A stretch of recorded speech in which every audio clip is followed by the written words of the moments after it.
आहे ना ते वैकुंठवासी सुरेश पर्वत कोळी यांनी हे स्वप्नच बघितलं होतं. या संसाराला स्वप्नानं सुरुवात केली होती, पण स्वप्न भंगलं 1 वर्षापूर्वी.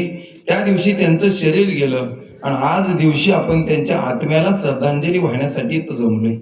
स्वप्न बघितली असतील, मी लहानाचा मोठा होईल, माझं लग्न होईल, माझा संसार फुलल, माझ्या संसाराला वेगळी सुंदर फुलं लागतील, मुलगा होईल, मुलगी होईल, त्यांच्यासाठी काबाड कष्ट करील, माझी मुलांची, माझा संसार आहे, माझा हसणारा संपूर्ण संसाराचा गाडा मी माझ्या खांद्यावरती घेऊन चालल म्हणून चालणारा बाप आज कुटुंबातून निघून गेलाय.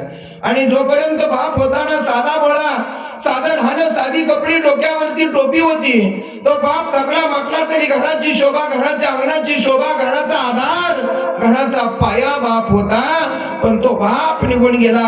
आज बापाची चप्पल दिसत नाही, आज बापाची टोपी, बापाचं धोतर, बापाची कपडे, बाप उभ्या हयातीत राहणार दिसत नाही, गावाला गेलेला दिसत नाही, मुलींकडे गेलेला दिसत नाही.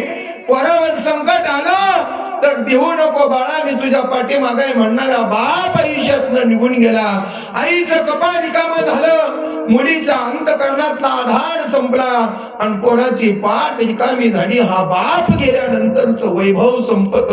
माणूस उतरत्या कडेला लागतो, भिकाऱ्यासारखं जगावं लागतं. मुलासाठी जर संकट आलं तर स्वतःहून पुढे जाऊन जीव देणारा जर कोण असेल तर तो फक्त बाप आहे.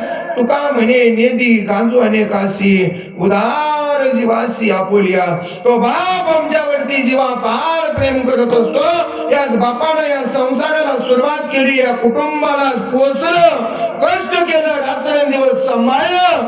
आणि ज्या बापानं उभ्या हयातीत आमच्यासाठी अंगा खांद्यावर खेळवलं ना, तो बाप आज आमच्या देखत आमच्या समोर गेला. आज त्याला पाहायचं म्हणलं तर इकडं तिकडं पाहता येत नाही, भिंतीवर लावलेल्या फोटो कडच बघावं लागतं. हा बाप आम्हाला चालता बोलता सोडून गेला. वर्ष झालं आमचं स्वप्न संपलंय. 9 महिने 9 दिवस आपल्या पोटात वागवते, तिला आई म्हणतात. पण आईनं सांगावं, तुम्ही येता बाबा होणार आहे. त्या दिवशी जगातला सगळ्यात आनंद कोणाला होत असेल तर तो बापाला होतो. बापा 2-2.5 फुटाची उडी मारतो, मी बाप झालोय. त्या दिवशी पासून उडाणपणा सोडून देतो आणि आईच्या पोटात वाढणाऱ्या गर्भाला काळजात वाढवतो. त्याचं नाव बाप असतं. पोटात वागवते ती आई आहे, पण काळजात वागवतो तो बाप आहे. जगी बाप काढला घराबाहेर दारात रडते आई पण. आणि बायकाला आजची पोरं म्हणतात तुझ्यासाठी काय पण. येड्या आठवण बघ बापाचं ते दिवस कितीतरी केले असतील त्याला रात्रीचं दिवस. अरे तू वाढत होता जोमानं, पण बाप भिजत होता उभ्या घामानं. अरे तो वाढावा म्हणून जो भिजला घामानं, त्या बापाची ठेव जाण. आता तरी अशा पवित्र बापाला घराबाहेर काढलंय ना, त्याला घरात आण, तू गोडधोड खा, पण त्याला शिडीच भाकर वाढ.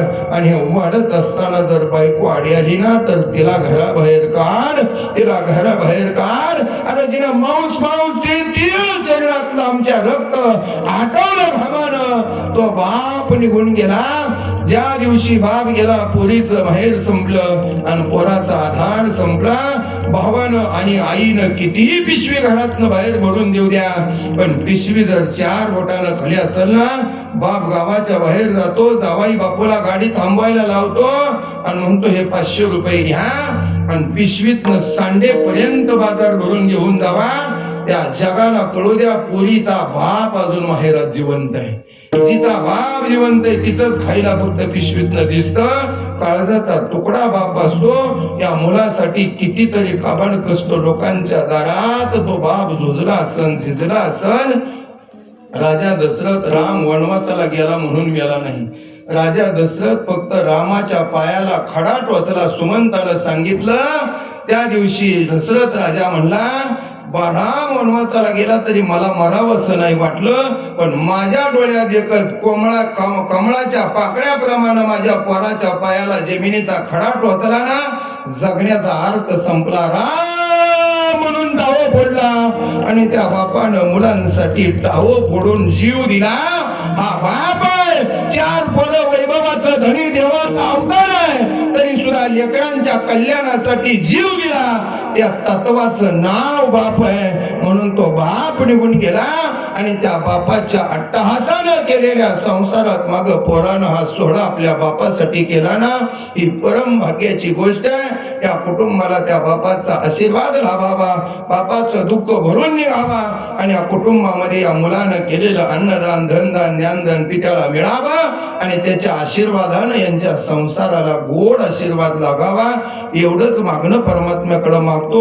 भ्रमात राहू नका. आपलंही स्वप्न एक दिवस तुटणार आहे, आपणही एक दिवशी माती जाणार आहे, आपलाही फोटो एक दिवशी असा लागणार आहे, आपलाही कार्यक्रम असा एक दिवशी होणार आहे. म्हणून नम्र झाला भूता तेने कोंडिले अनंता. लवचिक व्हा, नम्र व्हा, भक्ती करा, साध्या सरळ सोप्या पद्धतीनं साधं जीवन जगा.